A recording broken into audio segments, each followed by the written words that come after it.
Hey, what's up guys? It's Toxic here. And today I'm going to be exposing some myths on Case Clicker, and I'm going to be giving you guys the facts about this game. Now, this is the only way I really thought, hey, you could be completely original about this, because I haven't really seen any videos going through all the myths of this game, and really just, sharing the truth behind it. Now, since I do have contact with the creator, the guy with the short name, I have talked to him about some of these myths, and he has actually confirmed a couple for me, and he has, by a couple I mean one or two, I don't know how many I've asked him, but, I'll show it on the screen whenever we go through the first one. So here's the first one. Okay, so now this first myth says that, basically, you should not be able to auto-click faster with higher graphics. So, here we go. As you can see, manual, highest graphics possible. Now, as you can see here, I'm auto-clicking pretty fast here. So, as you can see, I would think that's maybe 6 or 7 cases per second. That could be more, though, or it could be less. I really have no clue, unless I go back and I, go through the frames and do all of that hard math. But really, you don't really need to show math here because of the answer that the creator, Sam, has given us. Now, as you can see here, it's really fast here. So now if we go to settings, and we lower our graphics settings all the way. So, this is the lowest graphics settings possible. And now we open a bunch, and we auto-click it. There is no change in pace in terms of auto-clicking here. Now, I do think that if you have the Game Pass where you could skip through everything, you might be suffering from the placebo effect. If you guys don't know what that is, basically, if you have lower graphics, you would assume, hey, it's going to go faster. So you think it's going faster, but it really isn't, honestly. And I can notice there's no difference. And according to the creator, there is no difference. So I'm going to have to give that one the busted. Now, for the second question. This second one says that, basically, you cannot auto-click fast when you're in a public lobby. Now, this one is quite interesting, honestly, because I have seen it go both ways in my personal experience.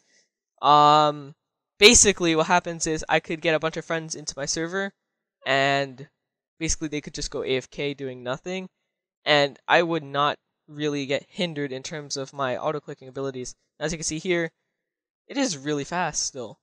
So now we're going to try to go into a public lobby, and we're going to try to auto-click through and see if it really does hinder us. Okay, so we're back. We're in a public lobby, and as you can see, my rap went up because I did some other stuff in between, the game.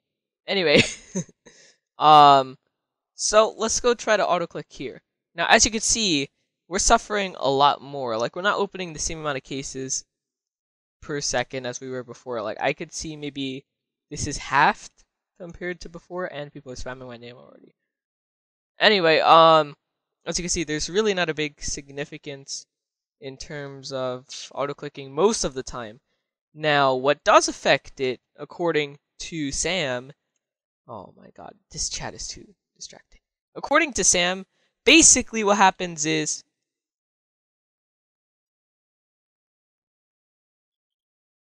According to Sam, he said that it depends mainly on your ping, and that Roblox tries to put you into the lowest ping possible server unless you have a friend in here. Now, I do have a friend in this server. Whoops. As you can see, I have a friend in here. So this might not be my optimal ping, so this doesn't really affect it. But what does affect it, along with the ping, is how many people are also clicking with you. So if you're in a one ping server, for example, you joined first and you're in your own private server. Oh, as you can see right there, my ping probably shot up for a second. Anyway, as you can see here, it's slower, so that means that other people are clicking here. Now, this server is pretty full. You see there's a lot of people here. Now, if you go into a VIP server, and basically you're on your own, you'll have the best possible ping, because Roblox will automatically put you to the lowest possible server, especially because you're in your own private server, so you're not really compromising to join a public lobby. Also, if you have a friend join and they start clicking, you'll notice that you'll start slowing down. As you can see what happens in public lobbies. Now, some public lobbies are worse than others because of the combination between ping as well as other people clicking. So, I'm going to leave this one at, this is a possible thing to be busted, but for now I'm just going to say that it's just in between, because there's not really, for sure, oh yeah, it's busted or it's not busted, because the theory is right in terms of you're in a public lobby, so you're gonna be slower. But it's wrong for the reasoning, which is, oh hey, you're in a public lobby. Now for this theory, basically people say that you have to exploit to get down into the water. And this is mainly because, there's an invisible barrier here now. So there is no way to jump straight into the water. But there actually is a way. So I'll show you guys how to get into the water. And also this ties into another thing that I'm going to include in this, which is, if you go into the water, you die. So let's just try our hardest to get into the water. So first things first, you see the slanted area, you could just hold space and you could just jump straight all the way up. And I believe you could go even all the way up there. No. But you can go all the way up here, which is where you want to go. And basically you just want to watch and make sure you're going past where the water is. And now you could just hop in, and now you're in the water. And oh, you actually do die if you go into the water. Now it's not the way I expected, like, a kill script. But you do fall through the water, it seems, now, unless you hold space, which might not even help you. So let's go test that. Let's see if space can actually save you here. Okay, so we're climbing the wall again, and we're just walking all the way through. I believe you could even jump on top of the invisible barrier if you know where it is. So let's say you have somebody standing here to figure out where the wall is. Maybe you could stand on top of it. Now, we just jumped down, and we did not really do anything beneficial because we could not land on it. But let's see if you could actually land on that.